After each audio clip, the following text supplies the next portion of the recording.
What's up again, Manga Boards? Artdiced is back and welcome again to my channel. This is part 3 of our Pixels guide for new players. Let's keep the intro short because we have a lot to talk about today.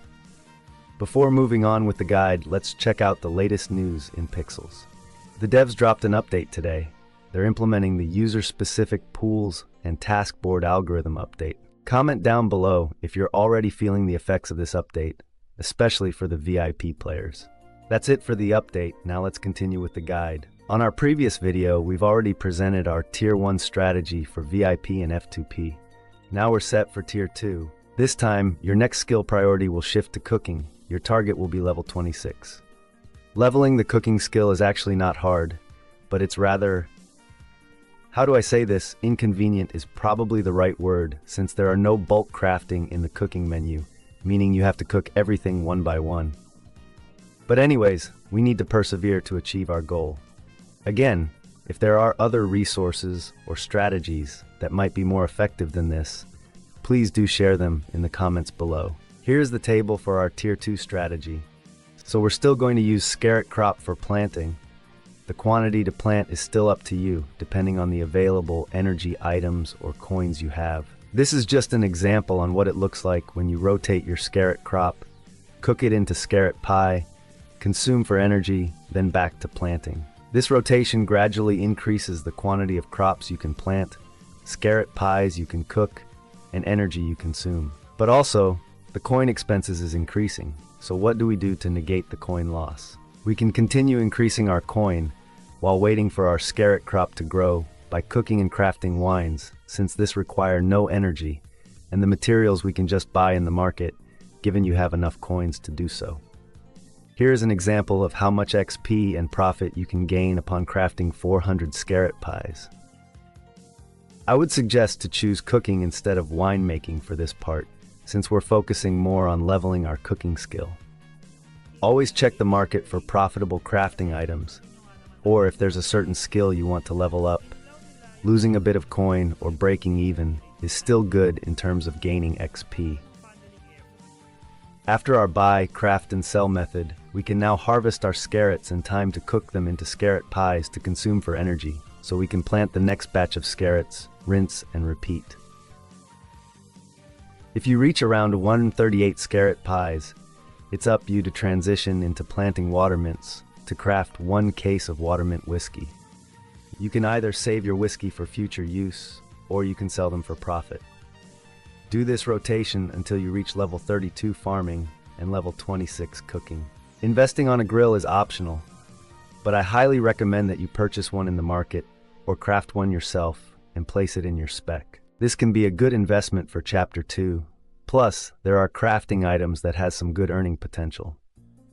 I just finished cooking 30 dry maple glazed grumpkin slabs today and sold everything in the market, and this is how much coin I made.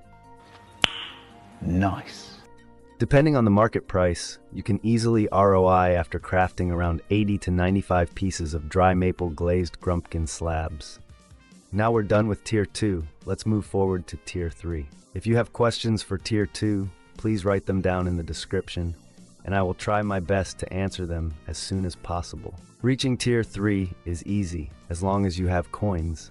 We just need our winemaking or beverage master skill to reach level 26. We already came up with a shortcut solution, and I already mentioned this on my bonus golden tip in my previous video. If you haven't watched it yet, I will link it in the description below. Assuming that you already reached beverage master level 26, then all the tools are ready for you to be 100% efficient in grinding. Here's the table for Tier 3. It's almost the same with Tier 2. The only difference is instead of crafting water mint whiskey, we will go for mukchuk mead, and the addition of dry maple glazed grumpkin slabs. Grumpkin and grainbows are one of the main ingredients of dry maple, and you wouldn't worry about planting this every day, since you only need 6 grumpkin and 1 grainbow for every craft. Now the only crucial part in Tier 3 is the priority in crafting. First priority goes to planting of mukchuk, then crafting the case of mukchuk mead.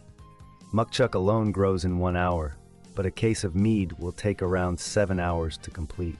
So it would be better to craft the case of mead before going to sleep at night, in the morning, than the afternoon. So that would be 3 cases of mead in one day. While crafting mead, you do the usual scarret planting, scarret pie cooking, and you will have to visit your spec more often to craft the dry maple glazed grumpkin slabs every 35 minutes. One thing to note about muckchuck mead, you would not want to consume all 12 pieces. It cost around 11,000 coins to craft. To break even with the cost, sell 2 or 3 pieces, then you can use the remaining meads to either consume for energy or profit. If you're still lacking in energy, you can consume the dry maple glazed grumpkin slabs, but in my case, I just sell this for more profit to also replace the coins I'm losing in the task board. Just an overall advice, do not deliver orders in the task board if you do not have the budget. Use the things you've learned in this video to increase your skills and coins. Now is the time to save up and prepare for the next big update. Do not stress over Hazel being stingy with pixels. You must learn when to leave her alone and wait for her to be the one to come to you. What? Once she shows that shiny pixel, then you decide if it's worth it. Yeah, boy. That's it for this guide. If I missed anything, please comment down below. And if you find this video helpful, please consider giving this video a like and my channel a sub. I would greatly appreciate it. Before I end this video, a big shout out to all the members of the BCH Guild, especially to our fellow content creators, Boards Jenkshi, Boards Naofu, Boards Squeegee Plays, Boards LCR Ren, Boards Zenkicks, Boards Cryptocus, and to our guildmaster Guapong Haseo. Thank you for sticking around. And once again, this is Artdiced from BCH Guild, and I'll see you on the next one.